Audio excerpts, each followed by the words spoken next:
Պատրաստվի Թաթուլ Մանասարյան։ Բարև ձեզ։ Այս առիթը երևի ճիշտ է, որպեսզի ես օգտագործեմ, ասեմ մի քանի միտք, որոնցից մի քանի մասին ընդհանրապես խոսք չեղավ։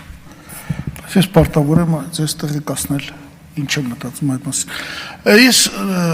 մի րոպե պատկերացրեցի, եթե ինձ հարցնեն 3 քաղաքական սխալ կամ հանցագործություն Նիկոլի կողմից եւ 3 տնտեսական սխալ, ինչ ես կասեի։ Հիմա ես դա ձեզ ասեմ։ Իհարկե առաջինը քաղաքական սխալներից դա Արցախի կորուստն է, գնալ հայտարարել սա մերն է եւ վերջ, հրաժարվել, այստեղ արդեն ասվեց Մինսկի խմբի առաջարկներից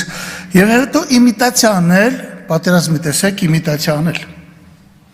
Նախորդ իմացել են, որ թող մի 4-5 հազար էլ զոհվեն, որ հայ ժողովուրդը մտածի, որ իրականում պատերազմ են կարել ու պարտվել ենք։ Մենք պատերազմ չենք կարել, մենք զորակոչ չենք ունեցել, մենք չենք մոբիլիզացրել բանակը, մենք չենք աշխատացրել գործարանները, որոնք կարող էին զինամթերք արտադրել եւ այլ։ Սրանք կոնկրետ հանցագործություններ են։ Երկրորդը, որ ես կուզենայի ասել, դա սահմանազատում, սահմանագծումն է։ Երկար բարակ աշխատել ենք։ Պարզվում է, որ Հայաստանի վերջին սահմանը Ադրբեջանի հետ ստորագրվել է 1988-ի հունվարի 12-ին 5-ական մարտ երկու կողմից ստորագրել են այդ թվում նախարարների խորհրդի տեղակալների մակարդակով։ Ադրբեջանը միակ հարևանն է, որի հետ մենք ամբողջովին սահմանագծված ենք, ոչ միայն սահմանազատված, այլ սահմանագծված։ Սահմանագծված է 975 կիլոմետր սահմանից 969։ Մենք այստեղ քանի որ աղմուկ բարձրացրեցինք, բարեբախտաբար այդ 5 ստորագրողներից մեկը դեռ ողջ է, մնացածը մեծ են բանի բնական պատճառներով մահացել է եւ այլ։ Այստեղ ազգային ժողովում Նիկոլ Փաշինյանը եւ Մեհեր Գրիգորյանը, այդ պացեվիստը, չես հասկանում ինչի համար է աշխատում, պիտի ասվի այս մարդկանց անունները, հայտարարեցին, որ դա չի հաստատվել, դա հաստատվելու կարիք չունի։ Բա որ դու ասում ես, ընկեր ջան, որ մենք ուրեմն նախքին Ալմատայի հռչակագրով ենք անում, նախքին ԽՍՀՄ սահմաններով, բա վերջի թուղթը սահմանը եղել է 88-ին,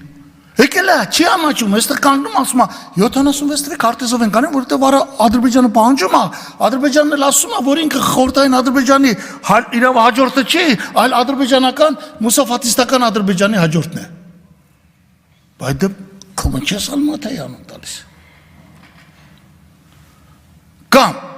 եթե դու Հայաստանի սահմանը չգիտես, դու չգիտես Հայաստանի 29743 քառակուսի կիլոմետրը, դեռ լավ պիտի սահմանազատես։ Ես եմ սուտ։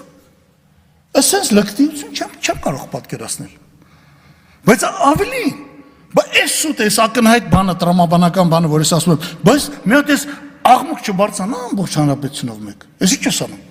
Ես ու նրանք տրամադրության տակ կակ ավելի պակաս, քան 20000 քառակուսի կիլոմետր է։ Մենակ Գորիս Կապան հատվածում 400 քառակուսի կիլոմետր ընկզիչ է, որը լրիվներն է։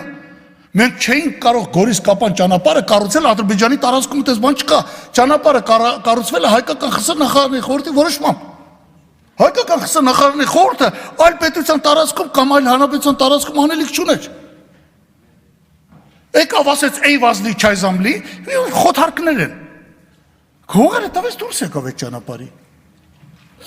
Ավելին, մենք նույնիսկ հաշվել ենք ինչքան պետք է լինի Հայաստանի Հանրապետության տարածքը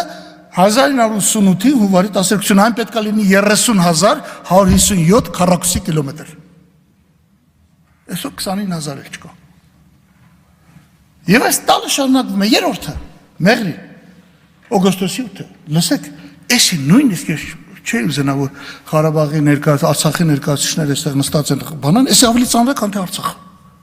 Ավելի ծանր է։ Ոչ ոք չգիտի լայնությունը ինչքան պետք է լինի։ Ինչ գործ ունի Հայաստանին վերաբերող թեկուզ Միջանցք,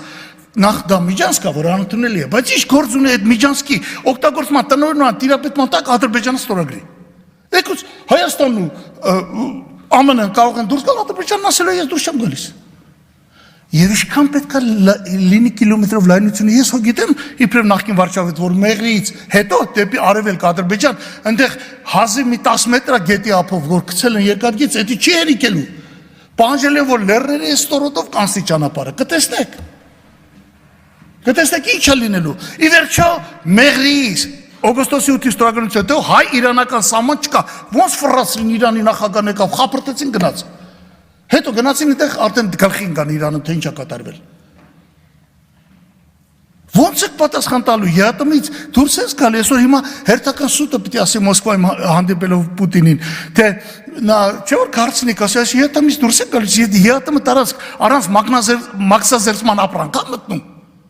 Բտղա ջան, բա եթե այս բանը ստորագրում էիր, մեր հետ նոյեմբերի 9-ին ստորագրել էիր, ընդեղ էլ միջանց չէր, անխոչնդոտ ճանապարհ, բա նախի չէ Իրանում։ Այս աղետը հələ գալու է, շատ ահավոտ աղետ է։ Սրանք Երևանը գազա են դարձնելու։ Կտեսնեք։ Նույնիսկ չէ, այ վտանգը սա է, այդ մեղրիով տոգորվեք, այդտեղ ընդհանրապես կործանվում է հայությունը։ Հայ անունը, դա հենց այնպես միջանցք չի։ Այն որ գալիս ասում է, մեջը գրած է ինքնիշխանություն։ Երկրորդ օրն է գալիս ասում է, բայց մաքսատու չի լինելու, սահմանապատ չի լինելու։ Գնացեք այսօր փորձեք մի հատ տուն գնել կամ մի կտոր հող վերցնել այդ հատվածում կառուցել։ Կտեսնեք, որ կստանաք 3 մատի կոմբինացիա։ Եվ 3 տնտեսական հարցեր։ Ուրեմն հա քիչ մնաց։ Լավ, այս մարտի բյուջեն այս տարի 3 տրիլիոն 400 միլիարդ դոլար ծախսելով։ 2017-ի բյուջեն ծախսը եղել է 1 տրիլիոն 530։ Կարծես թե 1 տրիլիոն 900 միլիարդի տարբերություն կա, ճիշտ է, ճիշտ է։ Բայց այս տարվա բյուջեում 1 տրիլիոն 20 միլիարդը ծախսվելու է արտաքին պարտքի տոկոսների սպասարկելու եւ մարելու համար։ Ուրեմն այդ 3-4-ից հանեք 1 տրիլիոնը, չի կարենք տնօրինի։ Ընդեղից էլ հանում ենք ընդամենը 100 միլիարդ։ Ստացվում է 1 տրիլիարդ 400 միլիոն, 1 տրիլիոն 400 միլիարդ, պիտի համեմատենք 2 տրիլիոն 400-ի։ Հիմա գնաց այս ընթացքում եղել է 33%։ Այսինքն այսօրվա բյուջեն էլ նույնն է, մարդը, որտեղ գինը աճում է, աշխատավարձը համապատասխան չի աճում, ծախսելու հնարավորությունը փոքրանում է։ 900 միլիարդ է ստից անում։ Ուրեմն աշխատելով 7.5 տարի բյուջեն ունենք նույնը, ինչ որ 2017 թվին։ Երկրորդ հարցը, աղքատության հարցը։ Այս բյուջեն ընդհանրապես իրանց մոտ հարկաբեր չի, որովհետև բյուջեի մեջ տեսակարգի ծառայությունների, ֆինանսների եւ շինարարության աճումը, որտեղ հարկը 3 անգամ քիչ, քան ասենք արդյունաբերությունը, որովհետև այդ ճյուղերում ավելացված արժեքի տոկոսը քիչ է, ավելացված արժեք չկա։ Հա գնա արա։ Ես կարամ չէ բյուջեն ավելացնեմ, այսօր կամ 3.6-ը, դարձնեմ 5.6 մի անգամից, ասեմ 2 տրիլիոն պարտք եկալեք, բայց պիտի հիշեմ, որ այդ 2 տրիլիոնը մի օր գալու է, որ պիտի վերադարձնենք։ Այս ֆոկուսներով եւ չհանդիպելով որակյալ քննադատության շարունակում է պետության գործը։ Աղքատությունը 25%-ից դառնա 23.8% տարում։ Իսկ ծայրահեղ աղքատությունը 1.8%-ից դառնա 2.1%։ Ծայրահեղ աղքատությունն այն աղքատությունն է, որտեղ $1 օրը չի հասնում ընտանիքի մարդուն։ Այսինքն հացի փող համարյա թե չունի։ Մենակ հաց կար առնի ուտի։ Էլ չեմ խոսում կոմունալ վճար, գույքահարկ եւ այլն։ Սա էլ նկատի ունեցեք։ Եվ եկամուտները։ Եթե նայում ենք գների աճը հանում ենք եկամուտներից, ուրեմն ստացվում է հետևյալ պատկերը։ Ես մի րոպե էլ չտևի, հա, եկամուտներ, ուրեմն միջին կենսաթոշակը 40,000 դրամից դառնա 48,000 դրամ, գներ աճել են 33%, մենք ստանում ենք -6% կենսաթոշակառու մոտ։ Ներառյալ նրանով, որ որոշ գումարներ հիմա հետ են տալիս, որ ծախսում ես։ 6%։ Գյուղում եկամուտները պակասել են 7.5 տարում 22%։ Գյուղում էլ ապրում է 500,000 մարդ։ 400,000, այսինքն 1 միլիոնի մոտ եկամուտները պակասել են։ Նու